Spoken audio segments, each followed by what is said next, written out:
Antasari korban kejam dan kejinya rezim SBY. Ngeri, melawan lupa usut tuntas. Dari awal saya nggak yakin, Mbak, bahwa Pak Antasari memang bukan pelakunya. Itu Hakul Yakin dari Makassar, dan dari awal itu saya ingat bahwa ada statement yang sangat dipelintir pada saat itu. Pada saat itu saya hanya berkata, ada orang besar, pejabat besar yang menjadi dalang dari pembunuhan almarhum saudara saya. Itu statement yang jelas itu, Pak. Yang jelas orang besar itu punya kekuasaan, mampu menggerakkan apa saja. Itulah orang besar.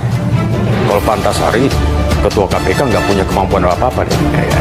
Kalau saya mendengar ketika terbunuh saudara saya nggak kaget sih. Anda tidak kaget? Tidak kaget. Memang kakak Anda sudah diincar? Tidak ada, saya tegaskan malam ini, tidak ada tinta segitiga, omong kosong itu semua. Saya bisa dihadapkan yang bersangkutan sekarang di sini. Omong kosong itu, nggak ada tinta segitiga. Anda masih... Dan saya tidak melakukan pembunuhan, apalagi otak katanya. Saya yakin sebagai Muslim, banyak hal yang saya tahu, tapi tidak semua hal yang saya tahu bisa saya ungkapkan. Mahkamah Agung sudah memberikan pertimbangan tersebut, isinya adalah pantas untuk diberi gerasi. Jadi atas rujukan itu Presiden memberikan gerasi. Jadi, saya kira jangan dihubung-hubungkan bahwa ini ada agenda apa, begitu, tidak. Indonesia sejak dulu kala tetap dipuja-puja bangsa. Jadi begini, kasus fiktif Antasari ini diskenariokan seolah-olah Antasari membunuh Nasruddin Zulkarnain karena motif cinta segitiga. Jadi Antasari diskenariokan rebutan Rani Juliani dengan Nasruddin. Lalu Antasari menyuruh orang untuk membunuh Nasruddin. Setelah itu ditangkaplah Antasari sebagai dalang atau otak dari pembunuhan berencana. Namun, semua itu tersebut semalam dibantah langsung oleh Antasari. Saya tegaskan, tak ada cinta segitiga. Omong kosong, itu semua dan saya tidak melekat pembunuhan, apalagi jadi otaknya. Antasari dan tim Mata Najwa. Ya, terus pembunuhan Nasruddin menjadi semakin menarik. Karena keluarga korban pun malah berpihak kepada Antasari. Mereka mendorong agar kasus ini dibuka dan dicari tahu dalangnya. Dari awal saya dengan kasus ini, saya yakin bahwa Antasari Azhar memang bukan pelakunya. Pada saat itu, saya berkata ada orang besar, pejabat besar, yang menjadi dalang dari pembunuhan saudara saya. Yang jelas, orang besar itu punya kekuasaan, mampu menggerakkan siapa saja. Itulah orang besar. Kalau Pak Antasari ketua KPK nggak punya kemampuan apa-apa, dia, kita, Adi Samsudin, adik kandung almarhum Nasruddin, juga bercerita bahwa tidak terlalu kaget kalau kakaknya dibunuh, sebab beberapa hari sebelumnya Nasruddin sudah cerita sedang diancam dan diteror. Oh, yang jelas banyak yang dia ketahui di dalam perusahaan BUMN tersendiri. Tapi nggak bisa saya utarakan di sini, kata Andi Samsudin.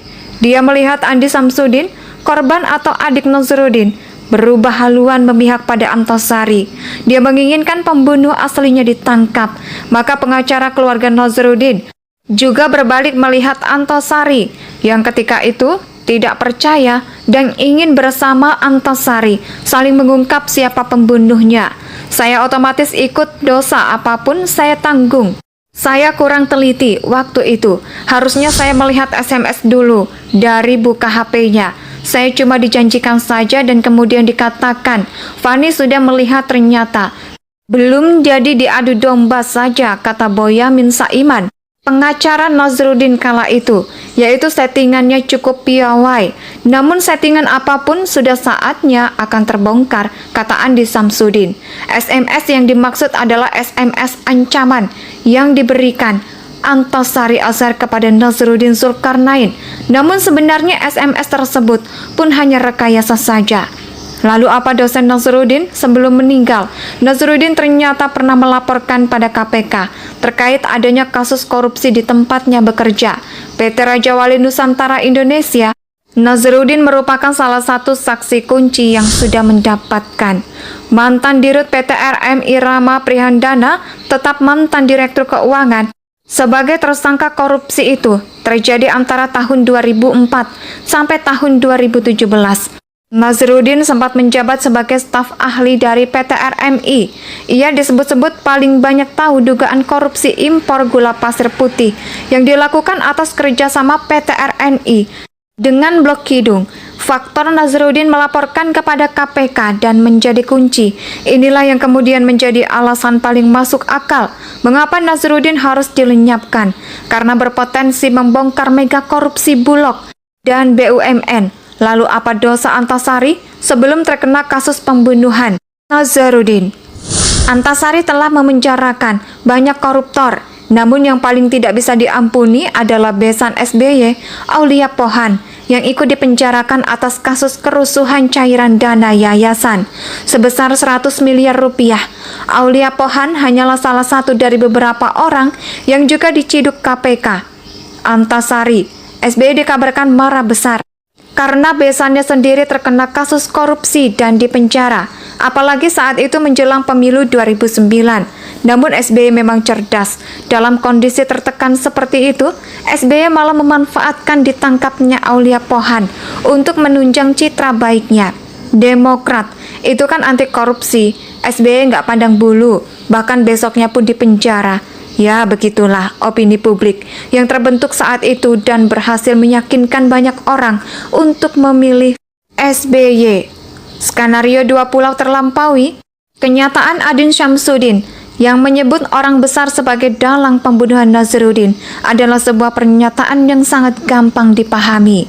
Yang jelas, orang besar itu punya kekuasaan, mampu menggerakkan siapa saja, dan itulah orang besar. Jadi begini, kasus fiktif Antasari ini diskenariokan seolah-olah Antasari membunuh Nazarudin Zulkarnain karena motif cinta segitiga.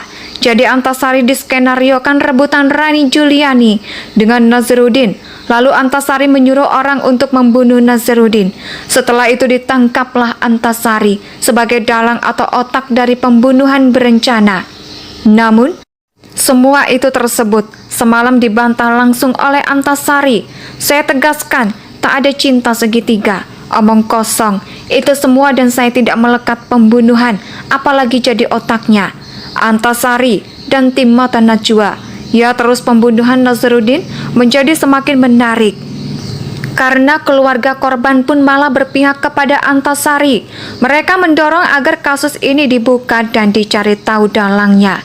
Dari awal saya dengan kasus ini, saya yakin bahwa Antasari Azhar memang bukan pelakunya.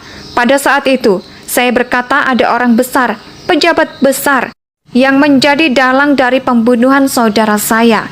Yang jelas, orang besar itu punya kekuasaan, mampu menggerakkan siapa saja. Itulah orang besar. Kalau Pak Antasari ketua KPK nggak punya kemampuan apa-apa, dia, kita, Adi Samsudin, adik kandung almarhum Nazarudin, juga bercerita bahwa tidak terlalu kaget kalau kakaknya dibunuh, sebab beberapa hari sebelumnya Nazarudin sudah cerita sedang diancam dan diteror. Oh, yang jelas banyak yang dia ketahui di dalam perusahaan BUMN tersendiri. Tapi nggak bisa saya utarakan di sini, kata Andi Samsudin. Dia melihat Andi Samsudin, korban atau adik Nazarudin, berubah haluan memihak pada Antasari. Dia menginginkan pembunuh aslinya ditangkap. Maka pengacara keluarga Nazarudin juga berbalik melihat Antasari yang ketika itu tidak percaya dan ingin bersama Antasari saling mengungkap siapa pembunuhnya. Saya otomatis ikut, dosa apapun saya tanggung. Saya kurang teliti waktu itu. Harusnya saya melihat SMS dulu dari buka HP-nya. Saya cuma dijanjikan saja dan kemudian dikatakan Fani sudah melihat ternyata. Belum jadi diadu domba saja, kata Boyamin Saiman, pengacara Nazarudin kala itu, yaitu settingannya cukup piawai. Namun settingan apapun sudah saatnya akan terbongkar, kata Andi Samsudin. SMS yang dimaksud adalah SMS ancaman yang diberikan Antasari Azhar kepada Nazarudin Zulkarnain. Namun sebenarnya SMS tersebut pun hanya rekayasa saja. Lalu apa dosen Nasruddin? Indonesia tanah air